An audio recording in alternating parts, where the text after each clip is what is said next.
Yo, Beth, that shit crazy. On a Tuesday, it's All Even with your boy Barry Grant. You can catch me on Instagram and Twitter at All Even Podcast. You can listen to the show on Podbeam as well as Apple Podcasts, Google Podcasts, Deezer, Stitcher, Amazon Music, iHeartRadio. I'm all over the place, man. And trust me, go to YouTube, hit that subscribe button, like, share, and comment because the page is growing, baby. That All Even wave. Get on that wave. Lots to get into. Brian Flores is no longer the coach of the Dolphins. NFL playoffs are set. I'm going to go over all the matchups and who I think is going to win those matchups. There's more firings around the NFL. You already know how that goes, so we're going to discuss that. The latest rumors on the Russell Westbrook trade market. And then the greatest segment on the planet, W of the Week. So let's just jump right into it. We have a habit as human beings to want what we want. Doesn't matter if we can attain it or not, we still want what we want. We have needs. We have goals. We have ambitions. We have desires to get things done our way, though. Has to be our way. Can't be anybody else's way. So, for example, a landlord wants to rent out a place. They rent out the place to the tenant. Say, here's the keys. I got your security deposit, your first couple months rent, everything is good. Person moves in, they feel good about themselves. They start to bring their furniture in. They start to decorate the place. They start to make the place feel like their own. But then they want to paint. So the tenant goes to the landlord and says, hey, I'd like to paint the apartment. Landlord looks at the person and is like, no, I like the paint the way it is. Let's just keep it like that. You're like, well, I'm renting the place. I rented it from you, so I would love to change the walls if possible. No. This is going to stay the same. So he says, okay. Then he wants to possibly change the stove. No. That stove's been there for 20 years. It's fine. Yeah, but the stove is about to break down, so I can tell because I've worked on stoves for quite a while. No. Leave the stove alone. So you leave the stove alone. More things come up, and it just gets to a point where it's like, okay, am I living here or you still want to live here? Because I'm not able to do what I want to do, yet I'm paying you money. I bring this up because Brian Flores in Miami is possibly going through the same situation. And what I mean is that the owner, Ross, the GM, Chris Grier, they are the landlords.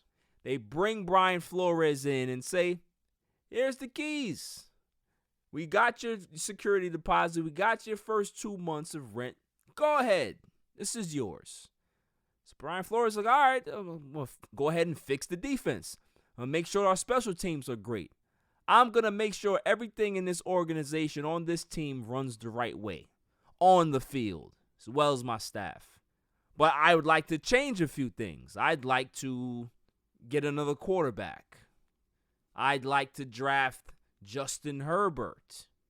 No. We like Tua.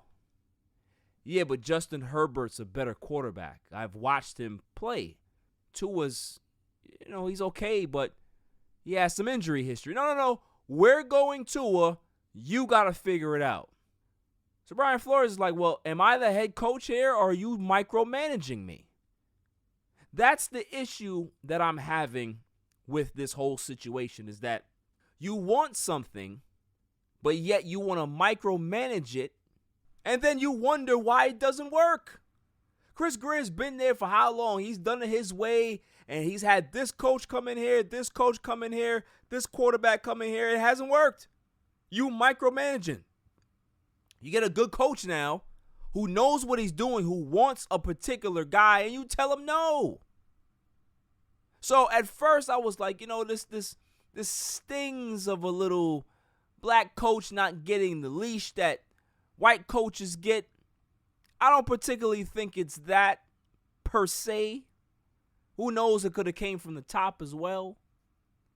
But it's more the dysfunction that's with the Miami Dolphins. They wanted Tua. Well, we see what Tua is, right? We actually see what Justin Herbert is as well. Justin Herbert is a great young quarterback. Brian Flores saw that. He wanted that. You could win with that. Hell, he won with how many quarterbacks? Ryan Fitzpatrick, Tua Tagovailoa, Jacoby Brissett. He didn't have a healthy starter for the 3 years that he was here.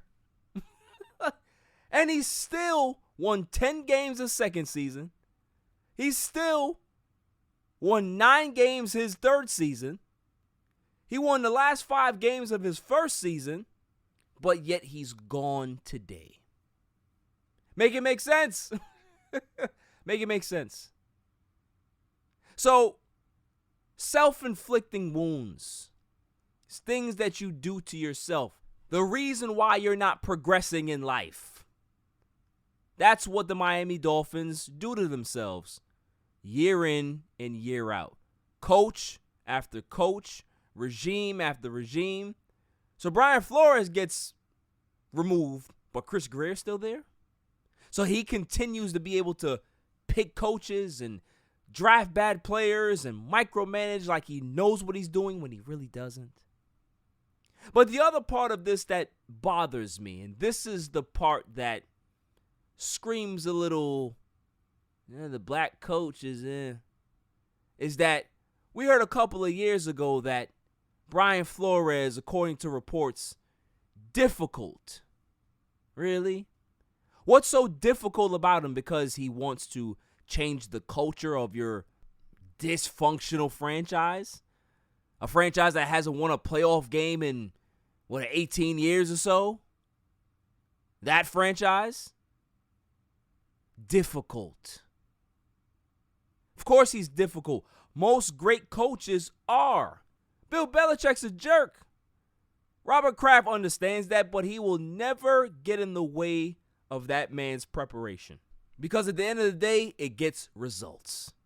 Mike Tomlin, 15 straight seasons with a winning record, has never been done in the history of football, does it his way. Nobody comes down and messes with Mike Tomlin. Same thing with Andy Reid.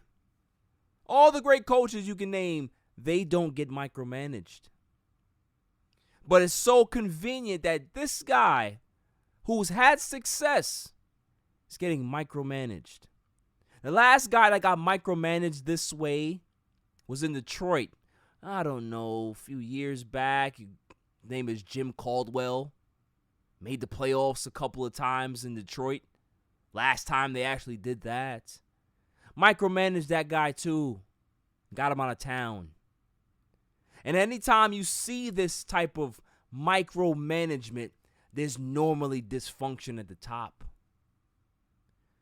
So Brian Flores will be fine because rumor has it is that he's already or he's planning to interview for the Chicago Bears job. He's going to get another job in this cycle. I can already see it.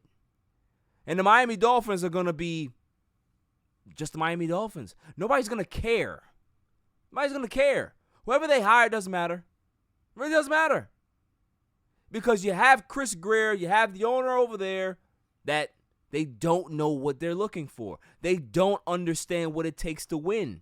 How can you ask somebody to help you in the right direction when they have blindfolds on? That's the Miami Dolphins. How can they point you in the right direction when they can't see themselves? They haven't been down that road. They don't know. It's comical. It's comical that a guy that good, Brian Flores is one of the great young coaches in this league, and you let him walk out the door because you have difference of opinion in regards to certain things. That's the way it's supposed to be. A GM has a thought, hey, pass it down to my coach. Coach says, I don't think that's a good idea. Let's collab. Let's figure it out. No. You want your coach to be a pawn. Whatever you say goes. It's not the way it works. If that's the case, you coach the team. Don't hire anybody. Chris Greer needs to coach the team. If he knows so much football, might as well go ahead and do it. I'm sure he won't because he doesn't.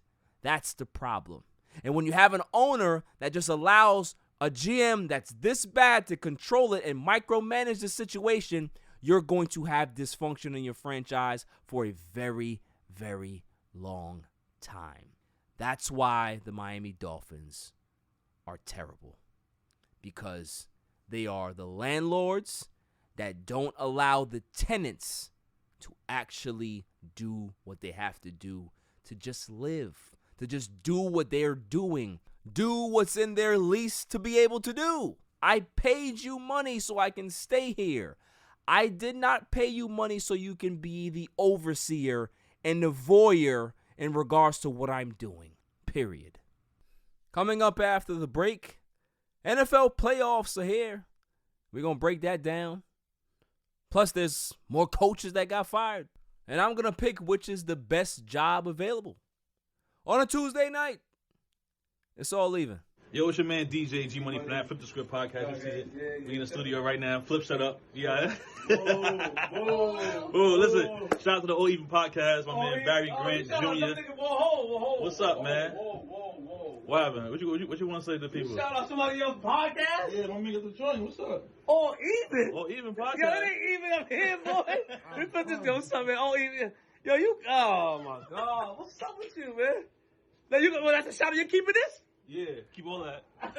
You want to jump in All the Even camera? podcast, right? Yeah, All Shout out Even. to All Even podcast, right? All Even? That's your man? My man. All right, shout out to All Even podcast. You cool? 100%. He cool. Is he cool? Let me see. Is he cool? Yeah. Put him in, G. Oh. I shout him out, G. Oh.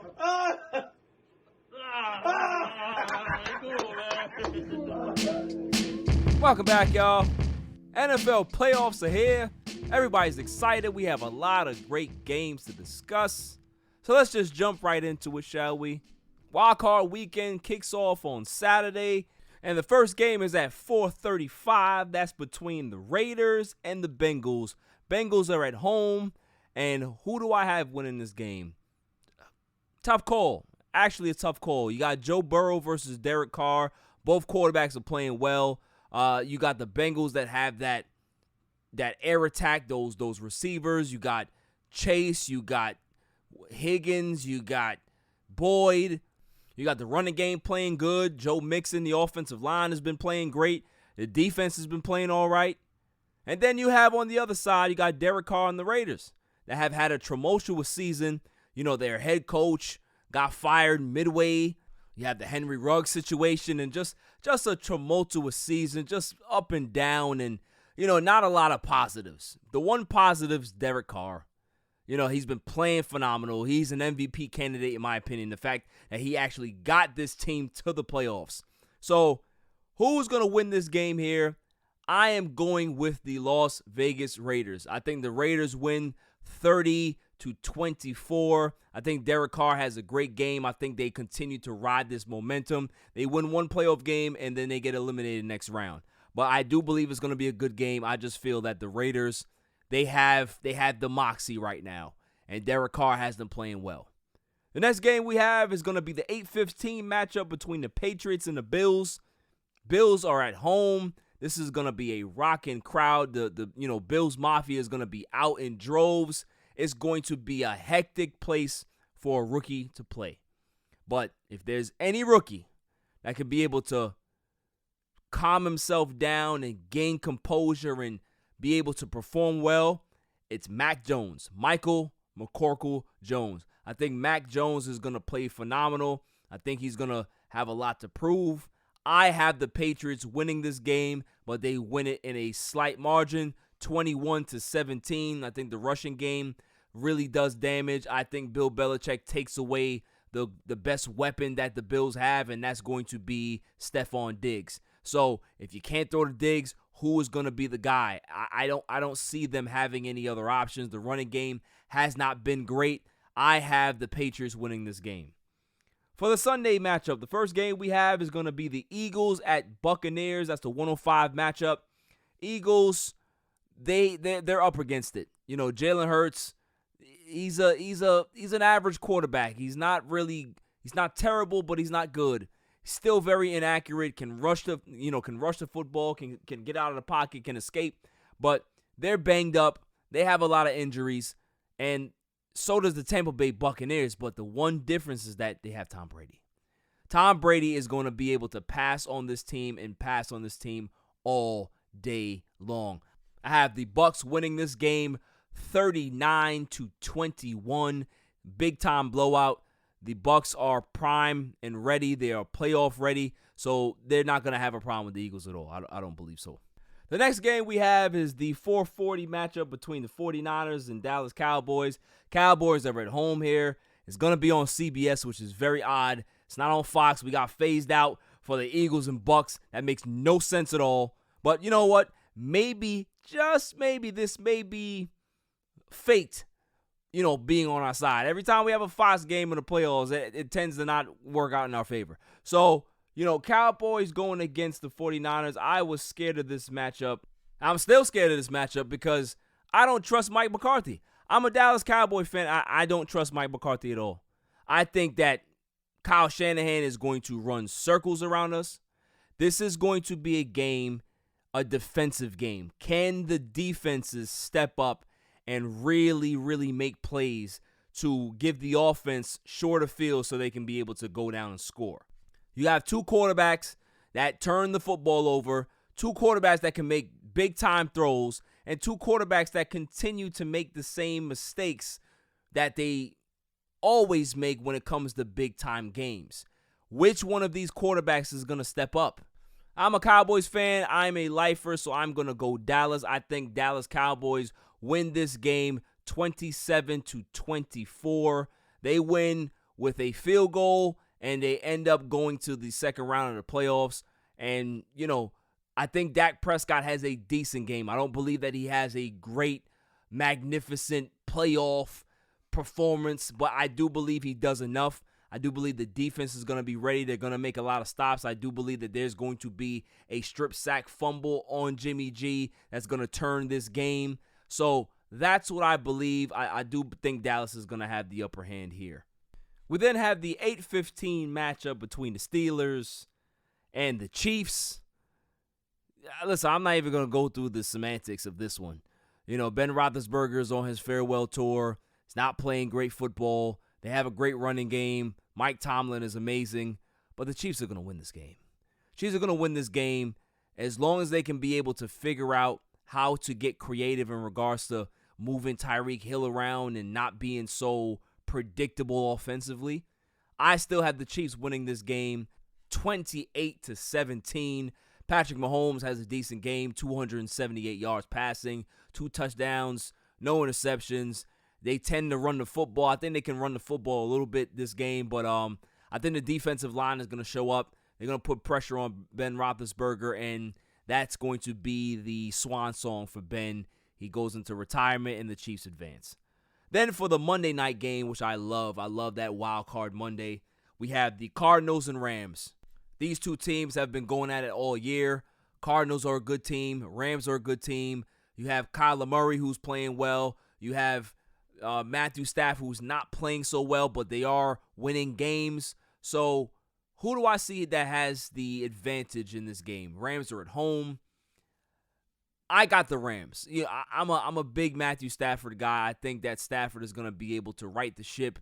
He has Odell Beckham. He missed him on the sideline throw, underthrew him. That was the interception that ended the game last week. But I do believe that there's going to be some type of retribution, and he will play better. The defense will play better this week as well. So I have the Rams winning 35-30. It's going to be a shootout. It's going to be a great game. And yeah, I think it might be one of the best games of the wild card weekend. So definitely looking forward to these matchups. Everybody loves NFL football. It's going to be a great weekend. But let me go ahead and talk about a certain player that cost his team a chance to be in the playoffs, be at wild card weekend.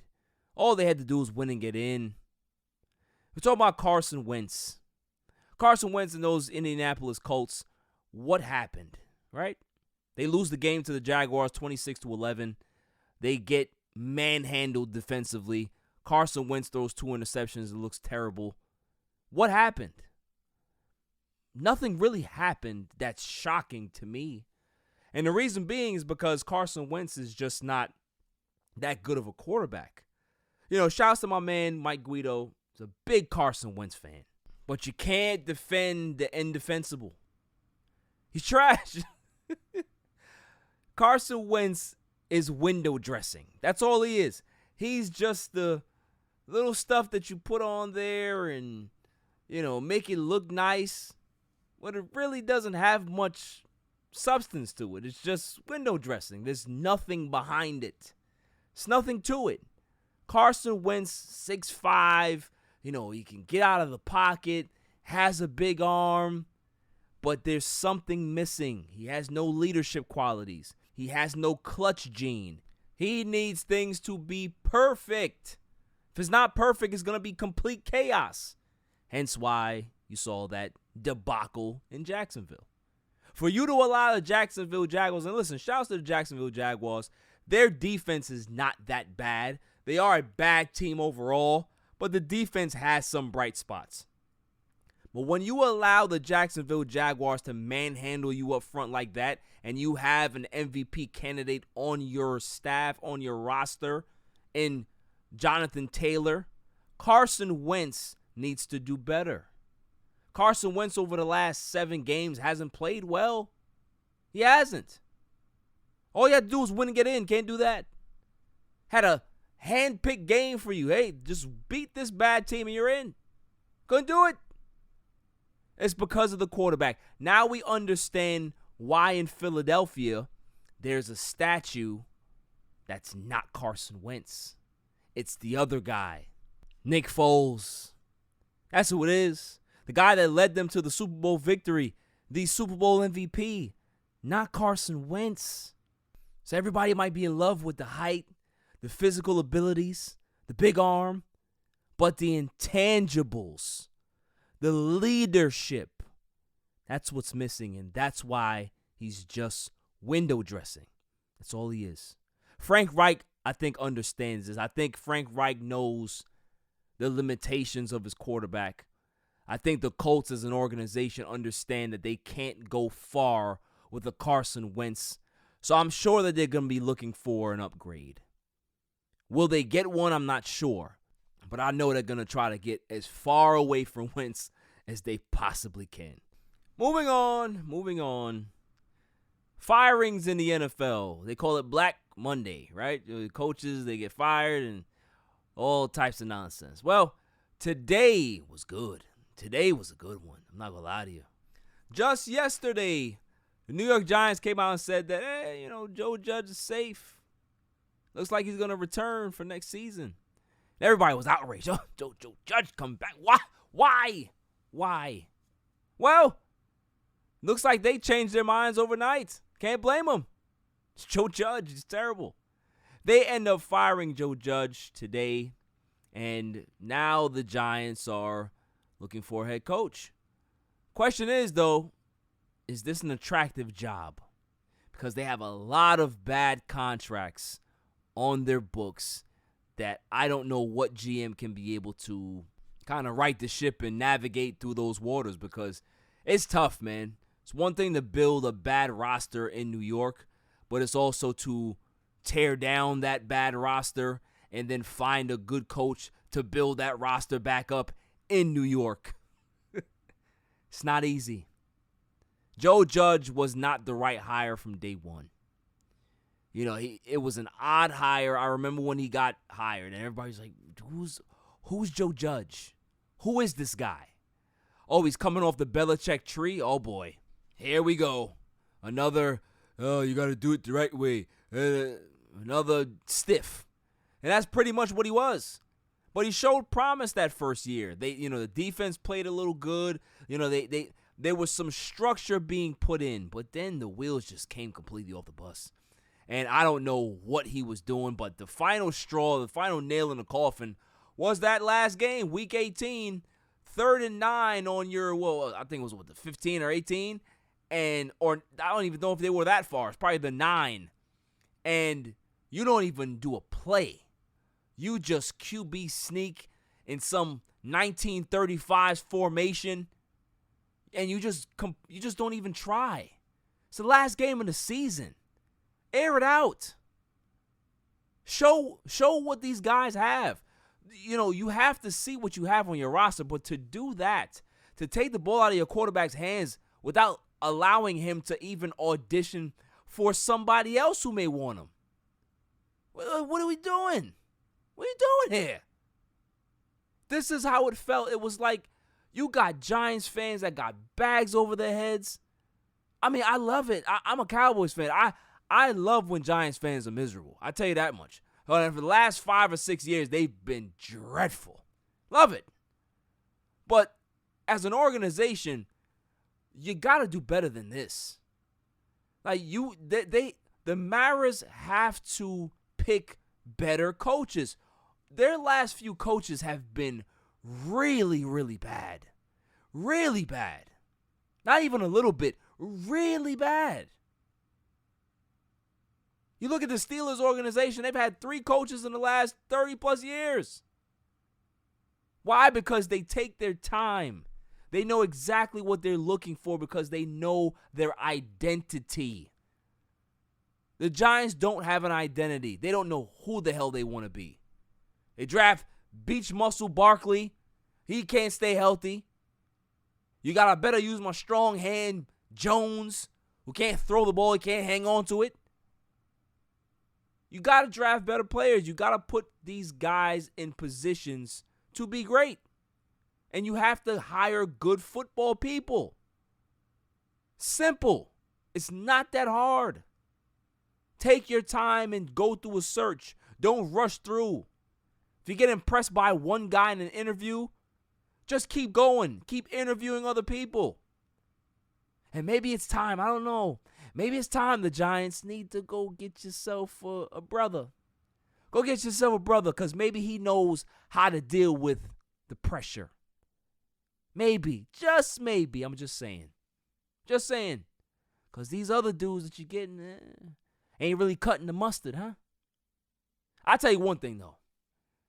If John Harbaugh ends up taking this Giants job, I'm be tight. I'll be mad. I'll be very mad. Because while we have Mike McCarthy, they're going to have John Harbaugh. Nah. I can't have that. Can't have that. No. So let's go through all the available coaching spots, shall we? We have the Raiders, the Jaguars, the Broncos, the Dolphins, the Vikings, Bears, and Giants. Raiders have an interim coach, so do the Jaguars. Those guys may end up winning the job, so we'll see what happens with that. But what is the most attractive job in regards to quarterback, roster, front office, location, in regards to real estate? Like, where is the ideal spot out of all of these particular locations? Is it the Giants? No, it's not. A lot of people can't deal with the pressure in New York. Is it the Chicago Bears? No. I'm not a big fan of Justin Fields. I do like David Montgomery. I like the other pieces defensively. They have some things there as well, but the quarterback is not enough for me. If I want to call that a sexy place, right? So no. Minnesota. Kirk Cousins may be there, may not be there. They got Justin Jefferson, Adam Thielen, Dalvin Cook. Defense is all right. Is the culture good over there? Culture's decent. So I would say that's a decent destination, but that's not the tops of my list, no. Dolphins. I'm going to say no because Chris Greer and the owner Ross, they just can't get out of their own way. Self-inflicted wounds is what I call them. So no. Broncos could definitely be a decent destination. Can John Elway get out of the way? Great running game. Javonte Williams. You got Melvin Gordon. The wide receiver core is pretty good if they can stay healthy. Cortland Sutton. You have Jerry Jeudy. You have Noah Fant, tight end. Defense is going through a transition, but they got my man over there. Patrick Surtain, he's over there. So they have some pieces. I like Denver. I think Denver, the only bad part about it is that any coach that comes in there, you need a quarterback, and you need to know that you're going against Patrick Mahomes and Derek Carr. That's not an easy division to go through. So that's also important as well when you're thinking about where you're going. But the number one spot to me, number one location in regards to real estate, quarterback, roster, just the organization, I believe, it's the Las Vegas Raiders. I think the Vegas Raiders are the ideal spot for a head coach right now. All they're missing is a strong-minded coach that is innovative, that is progressive, that can be able to move this team forward in the right direction. And they're good. Derek Carr is really, really good, man. Josh Jacobs, when he's healthy, is really good. Their wide receiver core needs some help, but Hunter Renfrow has stepped his game up this season to the point where he might be a wide receiver one. I think 𝐦𝐸𝐬𝐤𝐞, he's done, a pretty decent job. So that's definitely my number one destination. Any coach that wants to come in, whether it be John Harbaugh, whether, they want to give Brian Flores a chance over there, Brian Flores would be amazing with the Raiders. He would. It would just fit the culture, honestly. But he might just end up with the Bears. He's going to interview with them, and they just might tie him to a chair. And you're going to sign this contract. That's it. We're not letting you leave. Because he's that good, man. So, I'm interested to see how this all unfolds. But out of all the spots, I think Vegas is the number one destination. Sin City has the best destination right now in regards to quarterback, roster, structure, locale, all of that. It just makes sense. So we'll see what happens. We'll see where they go. Are they going to take the interim tag off Rich Bisaccia, or are they going to go somewhere else? Are they going to try to upgrade, per se? We'll see. But Raiders is the move. Coming up after the break, Russell Westbrook. Do I need to say any more than that? On a Tuesday night, it's all even.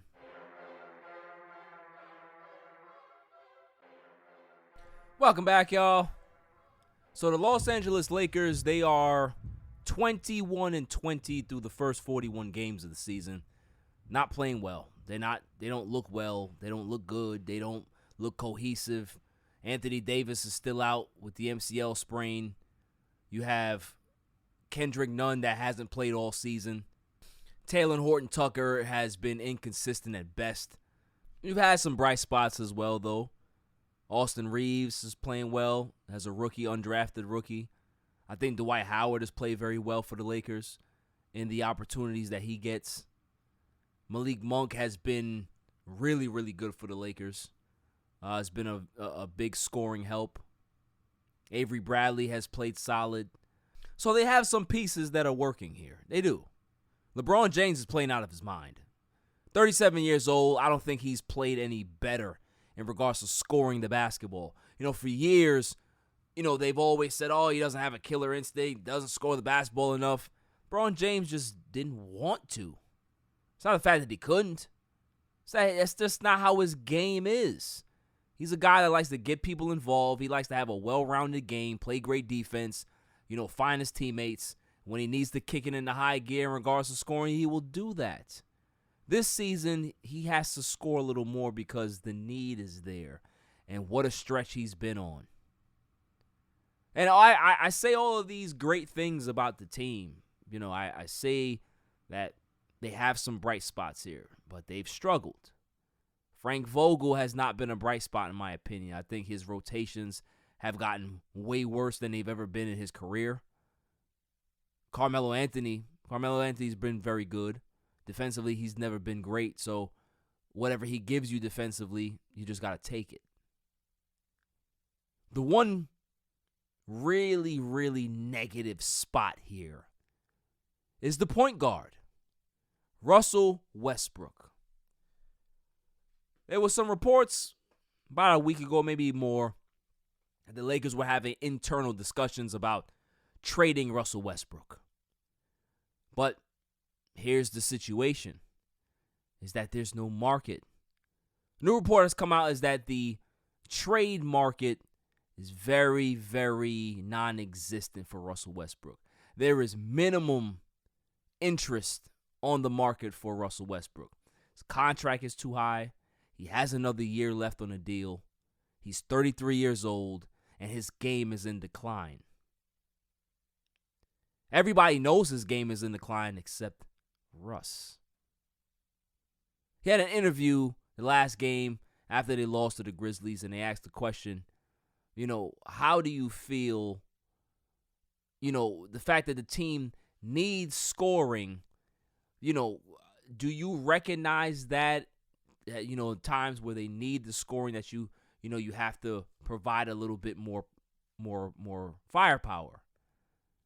Russell Westbrook's response was, I guess, sometimes, I'm not in position. How are you not in position? It bothers me to no end to know that there's a basketball player that's on the most decorated franchise in all of basketball that has no awareness about what he has to do on the basketball court. Just a few games back, he said, my game is not predicated on how many turnovers I have or how many shots I miss. It's about doing other things. Well, over the past few games, Russell Westbrook has averaged about 13 points. I think he's like maybe 9 rebounds, 9 assists, something like that. He's shooting 35%. I think he's might be, in that stretch, he may be shooting like 20% from 3. For the season, he's down below 30% from 3. He's just not efficient. Now, what team will trade for that? There is none. Not even if you attach something to him. It's not going to matter. This is what the Lakers have put themselves into. They are not going to be able to get themselves out. This season will not end in a banner season. They will not get to the NBA Finals. They will not get to the Western Conference Finals. Because when you have a guy like Russell Westbrook, you are either out of the first round, or you're damn sure out of the second. Because you cannot sustain Westbrook for an entire season. You might be able to go through certain stretches where he doesn't burn you, but at the same time, that check is going to come due come playoff time. It is. Ask Harden. He wanted to get out of there. Look at the Wizards. They were trashed the whole season. Then they sneak into the playoffs. And what do they do in the playoffs? Nothing. There's certain decisions you make in life that you have to eat. That you have to just accept the consequences, whatever it is, good or bad. And LeBron James was thinking, man, I need another ball handler. I need another guy that can be able to take the scoring load when, I'm load managing or we need a guy to step up. And you went to go get him. Not Buddy Hield. Not DeMar DeRozan, that's having a great season with the Chicago Bulls, by the way. And it wouldn't have cost you that much to get him. Spurs weren't going to bust you over the head with any particular offer. But you chose door number 3. You chose the door that has a hole in it. It's cut poorly at the bottom. It has caution tape on it. And you still walk through it. So how can I feel bad as a Laker fan today? We caused this. We brought it on ourselves. And as much as I love LeBron James, as much as I respect Rob Pelinka, they are the ones to blame. So whatever happens to this team this season, however they finish, that's where the blame needs to go. Rob Pelinka brought the information to LeBron. LeBron told him exactly who he wanted. As a GM, you can be able to say, LeBron, I respect you. I respect exactly what you're trying to do. I love the input, but I'm going DeRozan or I'm going Buddy Hield. And then if we need to upgrade any more during the season, we'll figure it out. But I am not getting Russell Westbrook. I'm not doing it. Not doing it. We need something that is going to be able to help us now. We need camaraderie. We don't need to tear it down anymore and deal with that guy. That's what a GM is supposed to do. Not be the beck and call of your aging superstar. That's all I'm saying. LeBron James has to play out of his mind. But I know when he goes home, kisses his wife and kids, sits there and watches the news and watches all the stories that are coming in and all the analytic takes, I know he's like, man, if only I would have just waited on DeRozan. If only we would have just got Buddy Hield. Hell, you saw Buddy Hield shake Jeannie Buss's hand at the game the other night. He knew he was going to be a Laker.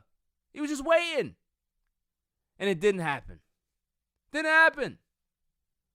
It's the most disappointing thing that has happened to me as a Laker fan in quite some time. I'm not going to lie to you. It's depressing. I remember when the rumors started about Westbrook. I made a video. It's on YouTube. I said, why? Why? Doesn't make sense. But to the smartest guy in the room, it made plenty of sense. If I can win with Russell Westbrook, I am the greatest of all time. Everybody else has failed. Harden, Durant, Beal. If I can do it, I'll be the best. I don't care if it doesn't fit. We'll make it fit. Well, here's the problem with that. You see, when you try to make something fit that doesn't really belong there, you can get it in there, right? But trying to remove it is going to be the hardest thing you have ever done. That's where the Lakers are, is that they have put a square peg in a round hole. They shoved it in there. Now they can't get it out. Now no one wants it. Everybody told you not to do it. And now you're trying to dangle that same destruction in front of them and say, you want this? No, I don't. You can have it, though. You've done great with it. Figure it out. That's where they are. So wherever the Lakers end up this season, they have themselves to blame. Because there's no market. There won't be a market for him. And that's just the way it's going to end. These next 2 years in Lakerland are not going to be pretty. They really aren't. It's not going to be fun. It's not going to be must-see basketball. It's going to be a soap opera for all the wrong reasons. Coming up after the break, the greatest segment on the planet, Dummy of the Week. On a Tuesday night. It's all even. This is 𝐤𝐤𝐬𝐿. Just want to give a shout out to All Even Podcast, the best sports podcast out there. Keep up the amazing work. Also check us out at 𝐤𝐤𝐬𝐿.com. We're everyday apparel for cigar smokers. Let's get it. What's going on? What's up with you? It's your boy, the Candyman, the ALFRE to the D.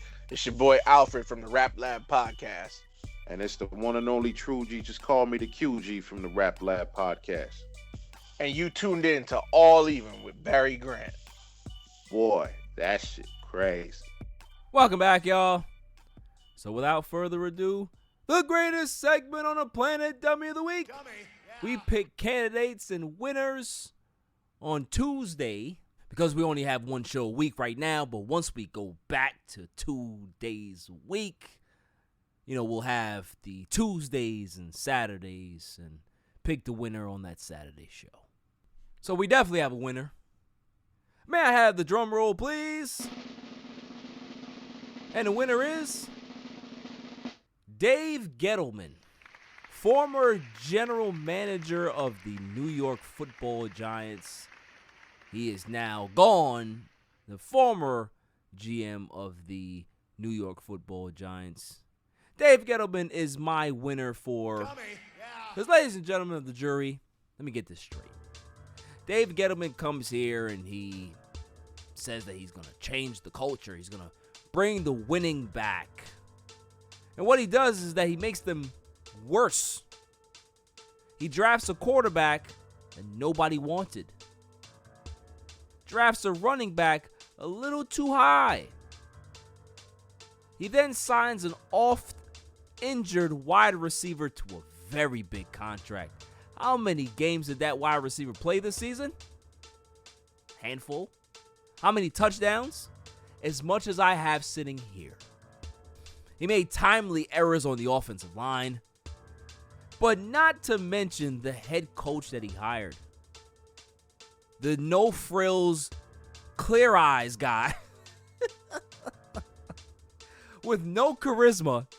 The special teams coordinator from the Patriots. That guy, yeah. That's your coach for the football Giants. That guy. So everything that this man has touched turns to crap. Doesn't know what he's doing. Has no idea. So he sat back and allowed this destruction, this dumpster fire to fester and burn. But it gets better. Although he did all of this nonsense, he's made all of these bad calls, he's made all of these bad moves. Everybody wants this guy fired. Everybody wants him gone. Giants fans have bags over their heads. They don't even want to show their face at the stadium. Dave Gettleman retires from football. He retires as the GM for the New York Football Giants. You ain't retired, man. Ain't nobody buying that nonsense.